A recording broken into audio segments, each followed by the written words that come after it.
Everybody. Day 6. Taming the tongue. We got 30 days. Well, we got 24 days to get our tongues together. The argumentative tongue, y'all. Proverbs 20:3 says, avoiding a fight is a mark of honor. Only fools insist on quarreling. So unlike the divisive people, okay, who like to destroy unity between the two people, argumentative people enjoy directly resisting anyone's viewpoint, okay? So if you get whatever you think, they want to think the opposite, is what they say. That's just interesting because, I don't know, this whole chapter, I don't know if I could see it that way, but I don't know, maybe this is the part that's being argumentative, because I am so quick to see, I'm seeing myself, and I have definitely been in several arguments, but I don't think that I was arguing to just make a quarrel between my thoughts and someone else's thought. It was just what I really thought, and I stand on what I believe, okay? But I'm learning, right? So being argumentative is fruitful use of the tongue, all right? So we wasting time. When you decide to be argumentative, it's a waste of time, and I definitely agree with that. Certainly not the way to win friends and influence people. Definitely agree with that. So it negates one's ability to bring about change. I agree with that. You argue with somebody, you can't help nobody change by arguing with them, okay? So other reasons some people resort to quarreling is to bolster their own self-worth.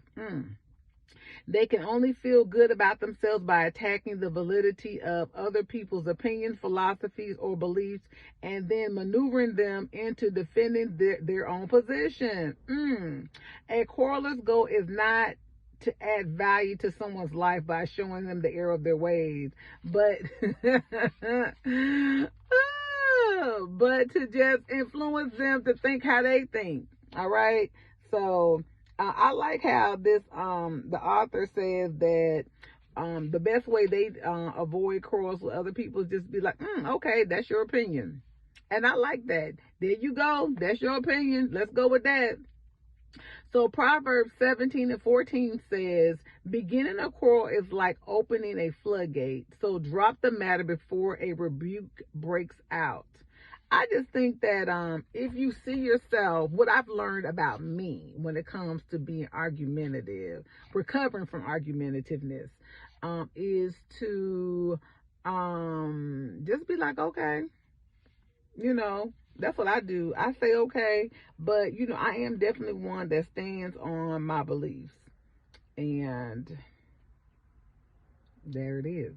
I don't have nothing else to say. I stand on my beliefs, and but I've learned. I know someone told me in my past that I have to give up my right to be right, and I agree with that. And so sometimes I just be like,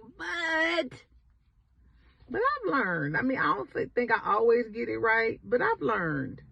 I've learned to give it up most times. God's still working on me. Day 6 is all in my business. I don't know about y'all's. So one of the challenges of God's children is to learn to disagree without being disagreeable. See, that's what I learned. We glorify God when we remain loving, even when we disagree with the views and values of unbelievers. We must be careful how we disagree, lest we compromise our testimony. And I ain't got time. That's the part. That's where I'm at. And that's what helped me to be less of a argumentative person. Is like, where is the glory in this? I mean, like, what am I trying to prove? All right.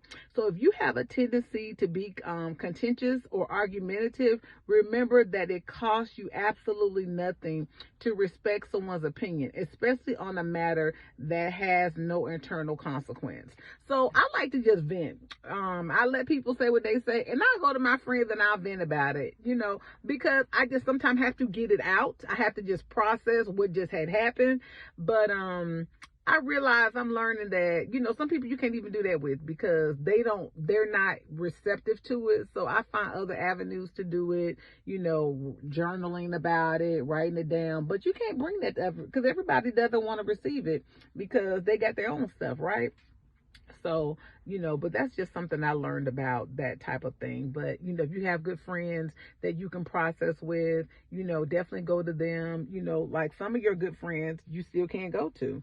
But if you do, then definitely use them as a resource so you can get that out. Because some people that are recovering argumentative people just got to process. Oh my goodness, I could have really gone there and I didn't. And I want to celebrate with somebody. Okay.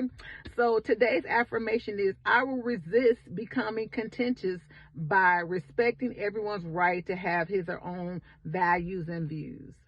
All right, y'all. What y'all think about that? Drop in the chat. Did you learn something? Are you going to try to be less argumentative?